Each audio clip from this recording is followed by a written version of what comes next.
Student, I am Shruti Gaur. Bioversity में आपका स्वागत है। तो आज के वीडियो में हम बात करेंगे कार्बोहाइड्रेट के डाइजेशन के बारे में। जैसा कि लास्ट वीडियो में हमने पढ़ा था प्रोटीन का डाइजेशन। हमने क्या देखा था? प्रोटीन के डाइजेशन में हमने देखा था प्रोटीन को सिंप्लीफाइड फॉर्म में हमने चेंज किया था। कैसे? प्रोटीन को हमने बदला था अमाइनो एसिड में। क्या किया था? प्रोटीन को हमने किया था अमाइनो एसिड में चेंज किया था। ये इसका सबसे सिंपलेस्ट फॉर्म है अमाइनो एसिड का। इसके बाद में फर्दर डाइजेशन नहीं हो सकता। तो हमें बस यही पढ़ना है डाइजेशन ऑफ कार्बोहाइड्रेट में। हमें कार्बोहाइड्रेट का डाइजेशन करना है जिससे कि हमारी बॉडी में एब्जॉर्ब हो सके और आसानी से इसका डाइजेशन हो सके। तो जैसा कि हमने प्रोटीन को अमाइनो एसिड में चेंज किया था, जो भी हमने प्रोसेस ली थी हमने लास्ट वीडियो में पूरा इसके डिटेल में बताया हुआ था। अगर आपको प्रोटीन का डाइजेशन पढ़ना है तो आप लास्ट वीडियो मेरा चेक कर सकते हैं, प्रोटीन का डाइजेशन। ठीक है, तो आज का जो है हमारा टॉपिक वो है डाइजेशन ऑफ कार्बोहाइड्रेट। जैसा कि हम थोड़ा सा कर इसके बारे में पढ़ लेते हैं कि डाइजेशन क्या होता है। डाइजेशन एक कैटाबॉलिक प्रोसेस होती है जो क्या करती है, कॉम्प्लेक्स फूड को सिंपल फूड में चेंज करती है।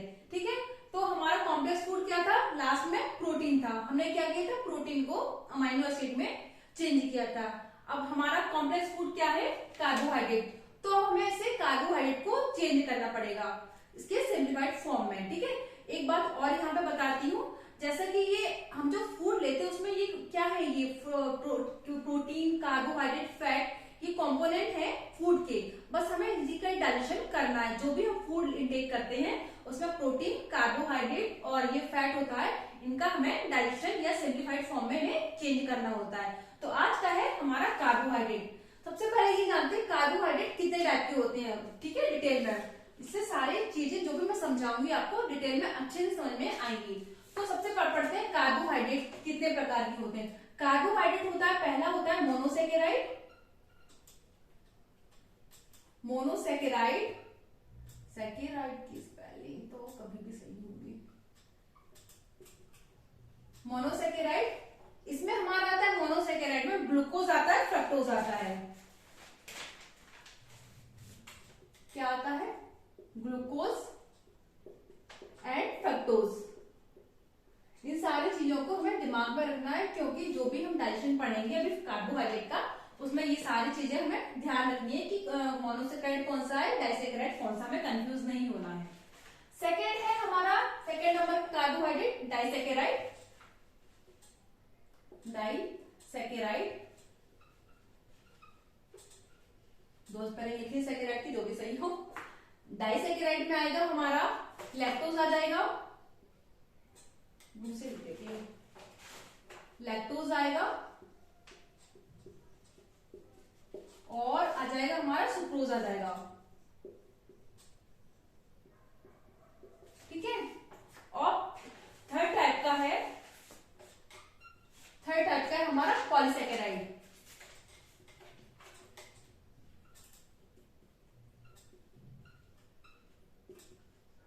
पॉलीसेकेराइड, पॉलीसेकेराइड में हमारा आता है स्टार्च आता है,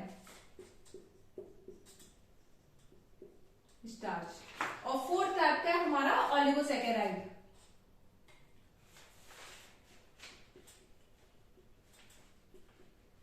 सेकेराइड, इसमें चेंज होगी फिर से, सेकेराइड। ठीक है, इसमें आ जाएगा हमारा जो भी रिमेनिंग है माल्टोज वगैरह, वो आ जाएगा ओलिगोसेकेराइड में। मेन हमें इन तीनों पे फोकस करना है। तो हमें मोनोसेकेराइड, डाइसेकेराइड और पॉलीसेकेराइड के डाइजेशन को पढ़ना है। अब हमें करना क्या है, हमें मोनोसेकेराइड का डाइजेशन नहीं करना है क्योंकि ये अपने सबसे सिंप्लाइड फॉर्म में ही है। इससे ज्यादा हम इसे डाइजेस्ट नहीं कर सकते। ग्लूकोज सबसे सिंप्लीफाइड फॉर्म में, ग्लूकोज, फ्रक्टोज जब हमें इंटेक करते हैं तो ये ऐसे ही बॉडी से आउट होता है। ठीक है, तो इसका डाइजेशन नहीं होता, सबसे अपने सिंपलेस्ट फॉर्म में है ये। हमें क्या करना है, ये जो हमारा डाइसेकेराइड, पॉलीसेकेराइड और ओलिगोसेकेराइड है, इनको सिंपलेस्ट फॉर्म में चेंज करना है। इनका सिंपलेस्ट फॉर्म क्या है कि हम डाइसेकेराइड को मोनोसेकेराइड में, पॉलीसेकेराइड को मोनोसेकेराइड में, ओलिगोसेकेराइड को मोनोसेकेराइड में हमें चेंज करना है। तो हमने ये बात ध्यान रखनी है कि इन तीनों को हमें इनकी सिंपलेट फॉर्म, मतलब हमें इन्हें मोनोसेकेराइड में चेंज करना है। बस हम इसी को पढ़ेंगे डाइजेशन ऑफ कार्बोहाइड्रेट में। जो भी हम ले रहे हैं फूड, डाइसेकेराइड, पॉलीसेकेराइड, ओलिगोसेकेराइड, उसे हमें बदलना है मोनोसेकेराइड में, मतलब ग्लूकोज और फ्रक्टोज लैक्टोज में उसे चेंज करना है, क्योंकि ये उसका सिंपलेस्ट फॉर्म में है। बस हम शुरू करते हैं अपना लेक्चर। बस ये यहाँ तक हमें क्लियर होना चाहिए कि कौन कौन से मोनोसेकेराइड होते हैं, और फिर हम चेंज मोनोसेकेराइड को नहीं करते हैं, हम डाइसेकेराइड और पॉलीसेकेराइड ओलिगोसेकेराइड को मोनोसेकेराइड में चेंज करते हैं हम। ठीक है, अब हम आगे की प्रोसेस देखते हैं क्या होती है। हमें जो हमारा फोकस है वो है हमारा स्टार्च। हमें स्टार्च को ध्यान में रख के चलना है, स्टार्च ही हमारा मेन फूड है, इसी का हम डाइजेशन करना है मेनली। ठीक है, अब हमने क्या किया, हमने जो भी भोजन लिया स्टार्च, ठीक है, उसमें स्टार्च आया स्टार्च, ठीक है, तो हमने माउथ से भोजन लिया वो था स्टार्च। स्टार्च कैसा होना चाहिए, कुक्ड होना चाहिए, बॉइल्ड होना चाहिए स्टार्च। ठीक है, ये हमने माउथ में लिया। सबसे पहले हम जो भी भोजन लेते हैं माउथ से लेते हैं। हमें पता है हमारे बक्कल कैविटी में जो सलाइवरी ग्लैंड होती है उसमें एक एंजाइम होता है जिसे हम बोलते हैं सलाइवरी अमाइलेज या टाइलिन। ठीक है, तो मैं लिख देती हूं, ये हमने फूड लिया, ये फूड लिख देती हूं, ये स्टार्च। ठीक है, सबसे पहले कहां आया, बक्कल कैविटी में।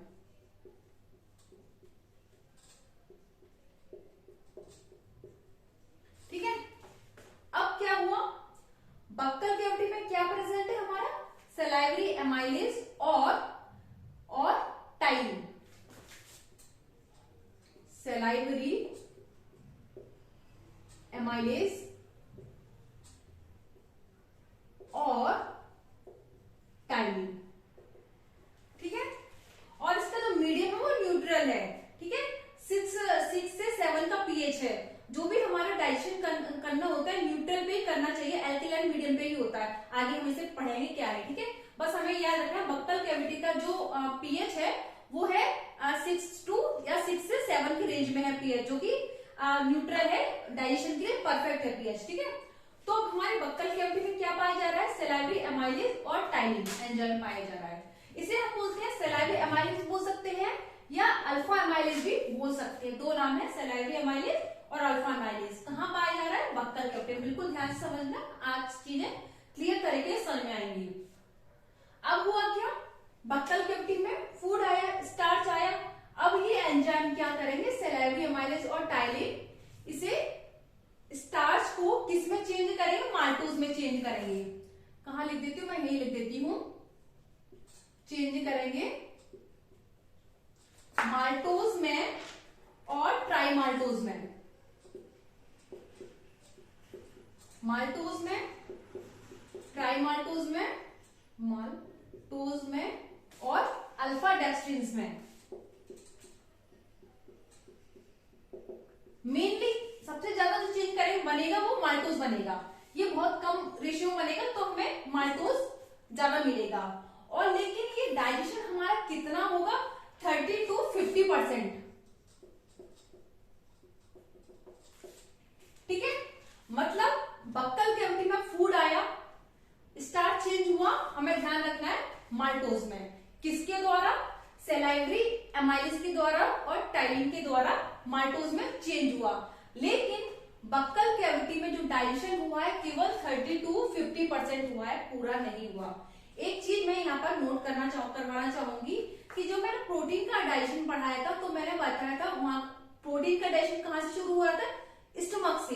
दोनों में डिफरेंस हमें ध्यान रखना है। लेकिन जो कार्बोहाइड्रेट का डाइजेशन कहां से शुरू होता है, हमारे बक्कल कैविटी से शुरू होता है, क्योंकि कार्बोहाइड्रेट को जो डाइजेस्ट करने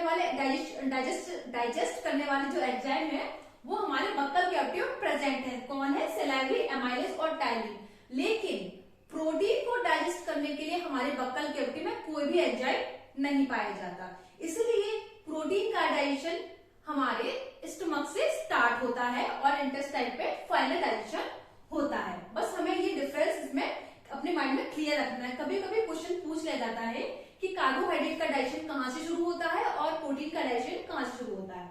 अपने पॉइंट पे आते हैं, तो फूड अब किसमें, स्टार्च किसमें चेंज हुआ, माल्टोज में। बट ये डाइजेशन कितना हुआ, 30 to 50%। इतना डाइजेशन हुआ है और रिमेनिंग स्टार्च में बच गया, मतलब पूरा नहीं हुआ और कुछ स्टार्च में बच गया, रिमेनिंग स्टार्च में लिख देती हूँ। ये स्टार्च आया। ठीक है, अब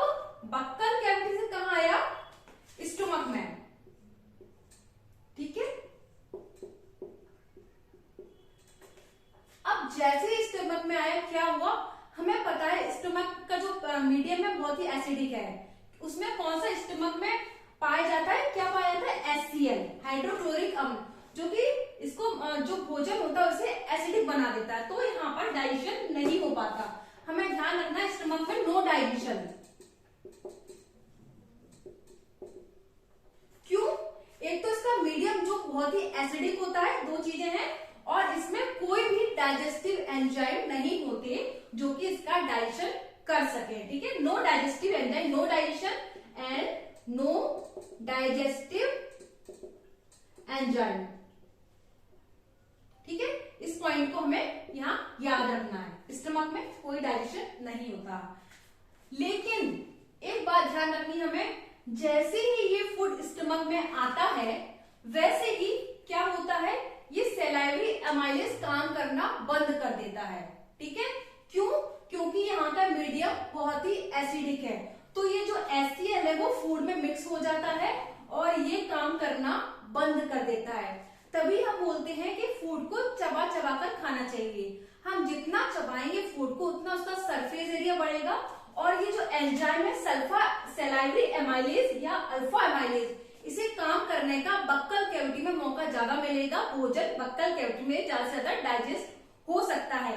तो हमने भोजन थोड़ा ही च्यू किया और स्टमक में आ गया, तो यहाँ पर डाइजेशन नहीं हो पाया क्योंकि हमने इसे कम च्यू किया है। हम जितना ज्यादा च्यू करेंगे यहाँ पर डाइजेशन उतना ही होगा, इसलिए बोलते हैं भोजन को डाइजेस्ट करके चबा चबा कर खाना चाहिए, ताकि जो एंजाइम है जो सैलाइवरी एमाइलेज, इसे काम करने का मौका ज्यादा मिल सके।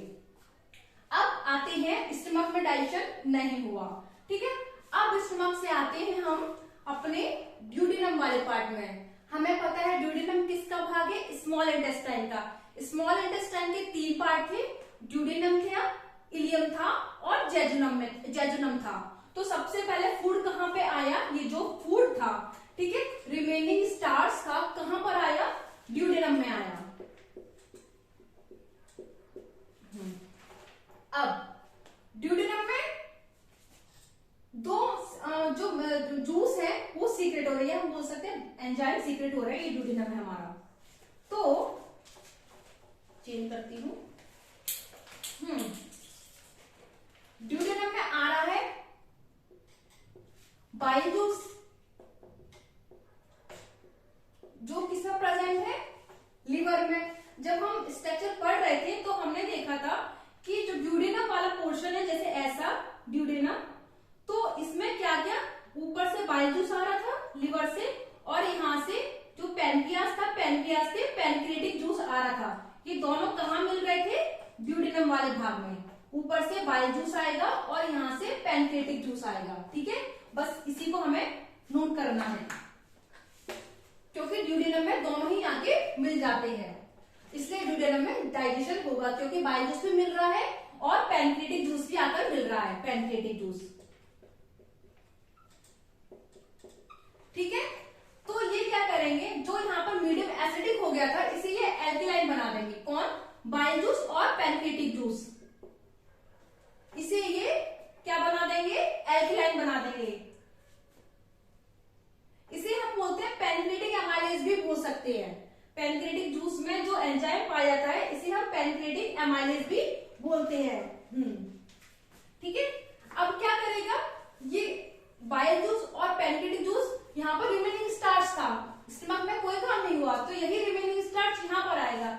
ये ड्यूडेनम इस पर रिमेनिंग स्टार्च पर काम करेगा और इसे फिर किसमें चेंज करेगा, इसे वही हमें करना क्या है, यहाँ पर जो स्टार्च था किसमें चेंज हुआ था, माल्टोस, ट्राइमाल्टोस, अल्फा डेस्टिन्स में। बस रिमेनिंग स्टार्च वो भी चेंज हो जाएगा, माल्टोस, ट्राइमाल्टोस और अल्फा डेस्टिन्स में। माल्टोस,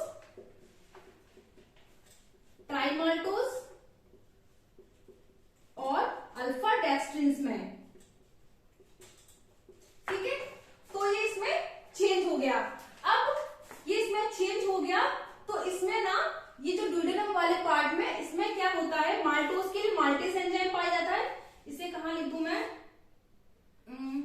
थोड़ा सा इसे हम रब कर देते हैं, कितना रब कर देते हैं, नो डाइजेशन तक कर देते हैं।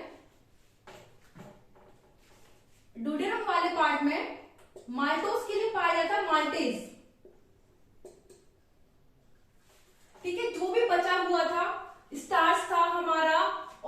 डाइसेकेराइड था, वो था हमारा, हमने केवल बक्कल कैविटी में क्या था, स्टार्च का डाइजेशन किया था, जो का पॉलीसेकेराइड था, हमारा डाइसेकेराइड अनटच था। तो वो सब जो बचा हुआ होगा वो ड्यूटेरियम वाले पार्ट में आएगा, बचा हुआ स्टार्च और डाइसेकेराइड। तो जो माल्टेज था, माल्टोज के लिए माल्टेज एंजाइम होगा और सुक्रोज के लिए सुक्रेज होगा, सुक्रेज। लैक्टोज के लिए लैक्टेज होगा, लैक्टेज। और अल्फा डेक्स्ट्रिन्स के लिए क्या होगा, अल्फा डेक्स्ट्रोन्स, अल्फा डेक्स्ट्रिन्स ही होगा, अल्फा डेक्स्ट्रिन्स।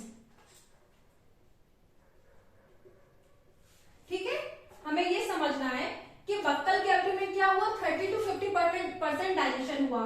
क्या हुआ, सुक्रोज को माल्टोज, ट्राइमाल्टोज, अल्फा डेक्स्ट्रिन ने चेंज किया, तो अब भी हमारे स्टार्च कुछ बाकी रह गया, क्योंकि सेलाइवरी अमाइलेज ने काम करने का मौका कम मिला, हमने भोजन को जल्दी चू किया।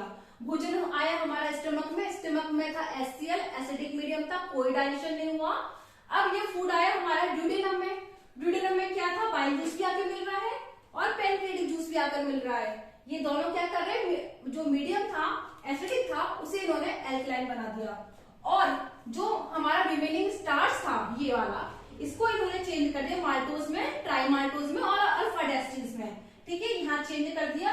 और जो भी हमारा स्टार्च अभी बाकी है, डाइसेकेराइड अभी बाकी है, तो इन्होंने जो माल्टोज था उसके लिए क्या है एंजाइम, माल्टेज, और सुक्रोज के लिए था क्या था, सुक्रेज, क्या था, सुक्रेज डाइसेकेराइड था, और लैक्टोज के लिए हमारा लैक्टेज था, अल्फा डेक्स्ट्रिन के लिए डेक्स्ट्रिन था।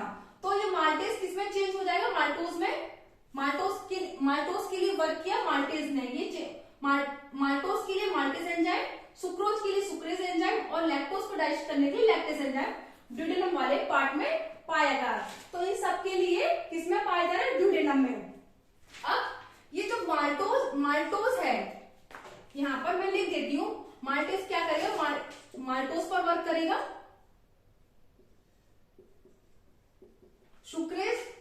सुक्रोज पे, लैक्टोज पे,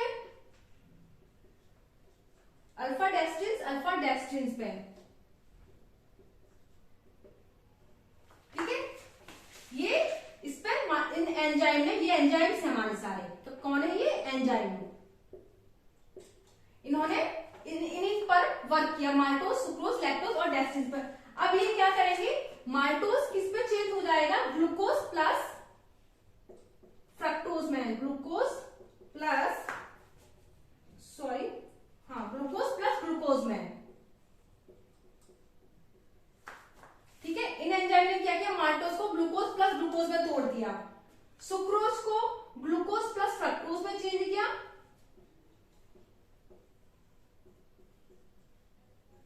फ्रक्टोज में चेंज किया, हाँ। लैक्टोज को ग्लूकोज प्लस गैलेक्टोज में चेंज किया, गैलेक्टोज,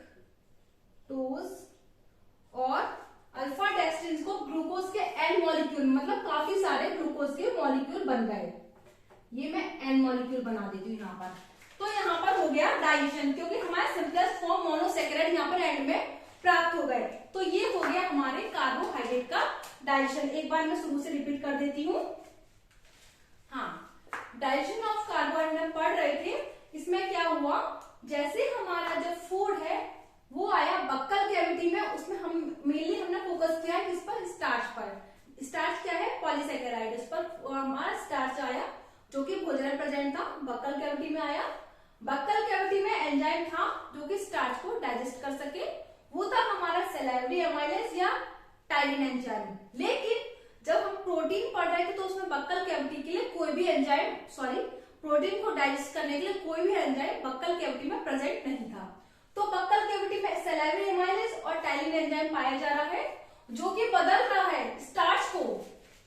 मैं लिख देती हूँ किसको चेंज किया था इसने, स्टार्च को। यहाँ पर चेंज किया किसको, स्टार्च को। मैं लिख देती हूँ स्टार्च, ये चेंज किया इसने स्टार्च को माल्टोज में, ट्राइमाल्टोज में और अल्फा डेक्स्ट्रिन्स में। लेकिन ये जो डाइजेशन हो पाया 30 to 50% ही हो पाया। क्यों? क्योंकि हमने भोजन को जल्दी चू किया, भोजन जल्दी स्टमक में चला गया। तो उसको काम करने का सैलाइवरी एमाइलेज या अल्फा एमाइलेज को काम करने का जो मौका मिल पाया था वो कम मिल पाया था। तो इसने जो डाइजेशन किया वो केवल 30 to 50% किया। अब ये जो हमारा फूड है जो बना हुआ है वो आया हमारा स्टमक में। स्टमक में हमें पता है एसिड पाया जाता है जिसे हम बोलते हैं हाइड्रोक्लोरिक एसिड, जो क्या करता है, जो कि मीडियम को एसिडिक बनाने का काम करता है। और इसने एसिडिक बनाया तो इसमें डाइजेशन नहीं हो पाया, क्योंकि डाइजेशन के लिए जो मीडियम है वो एल्केलाइन या न्यूट्रल मीडियम चाहिए। ठीक है, तो यहाँ पर एसिड प्रेजेंट है तो डाइजेशन नहीं हो पाया, और यहाँ पर कोई भी डाइजेस्टिव एंजाइम भी नहीं पाए जाते गैस्ट्रिक जूस में। ठीक है, तो यहाँ पर कार्बोहाइड्रेट का डाइजेशन नहीं हुआ, जो भी था बना हुआ डायरेक्ट फिर ड्यूडेनम में आया, स्टमक में आया, स्टमक से ड्यूडेनम में आया। अब जैसे ही ड्यूडेनम में आया तो हमें पता है ड्यूडेनम में बाइल जूस भी आकर मिलता है और पैनक्रिएटिक जूस भी आकर मिलता है। ये दोनों ने क्या किया, जो मीडियम यहाँ पर एसिडिक हो गया था उसको उन्होंने एल्केलाइन बनाने का काम किया और डाइजेशन प्रोसेस को इन्होंने शुरू किया। जो भी रिमेनिंग स्टार्च था इन्होंने क्या किया, इसको जैसे कि रिमेनिंग स्टार्च यहाँ पर माल्टोस ट्राइमाल्टोस अल्फा डेस्टिन में चेंज हुआ, सेम यहाँ पर माल्टोस ट्राइमाल्टोस अल्फा डेस्टिन में चेंज हो जाएगा ये। फिर इसमें ड्यूडेनम वाले पोर्शन में कुछ एंजाइम पाए जाते हैं। माल्टोस के लिए क्या होता है माल्टेस, सुक्रोज के लिए होता है सुक्रेस, लैक्टोज के लिए होता है लैक्टेज, और अल्फा डेक्सट्रिन के लिए होता है अल्फा डेक्सट्रिन। ठीक है, तो ये माल्टोस के लिए ये सारे जो मैंने लिख चुकी इनके लिए एंजाइम पाए जा रहे हैं, जो कि क्या कर रहे हैं ये एंजाइम, ये क्या कर रहे हैं माल्टोस को ग्लूकोज प्लस ग्लूकोज में तोड़ रहे हैं, सुक्रोज को ग्लूकोज प्लस फ्रक्टोज में चेंज कर रहे हैं, लैक्टोज को ग्लूकोज प्लस गैलेक्टोज में चेंज कर रहे हैं, और जो अल्फा डेक्सट्रिन है उसे एन नंबर ऑफ ग्लूकोज में चेंज किया। मतलब जो एंड प्रोडक्ट था बन गया हमारा मोनोसेकेराइड, हो गया हमारे कार्बोहाइड्रेट का डाइजेशन।